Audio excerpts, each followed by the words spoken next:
Merge ಮಾಡ್ತೀವಿ ಅಂತ ಹೇಳಿ.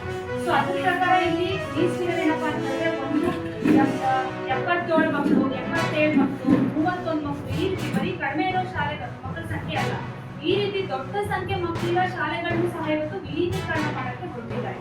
ನಮ್ಮ ವಿರೋಧ ನಮಗೆ KPSಗೆ ವಿರೋಧ ಇಲ್ಲ. ನಾವ್ ಯಾಕೆ ಮ್ಯಾಗ್ನೆಟ್ ಶಾಲೆಗಳನ್ನ ವಿರೋಧಿಸ್ತೀವಿ? ಏನ್ ಹೇಳಿದ್ರೆ ಮ್ಯಾಗ್ನೆಟ್ ಶಾಲೆ ಒಂದು ಮ್ಯಾಗ್ನೆಟ್ ಶಾಲೆಗೆ ಸುತ್ತಮುತ್ತ 6 ಕಿಲೋಮೀಟರ್ ರೇಡಿಯಸ್ ಇರ್ತಕ್ಕಂಥ 7 ಶಾಲೆಗಳನ್ನ ಮರ್ಜ್ ಮಾಡ್ತಾರೆ.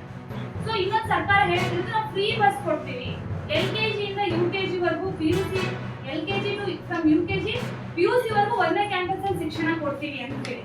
ಸ್ನೇಹಿತರೆ, ನಾವು ಇವರು ಉನ್ನತೀಕರಣ ಮಾಡಿ ಎಲ್ಲಾ ಹಳ್ಳಿಗಳಿಗೂ KPS ಶಾಲೆಗಳನ್ನ ಕೊಡ್ಲಿ.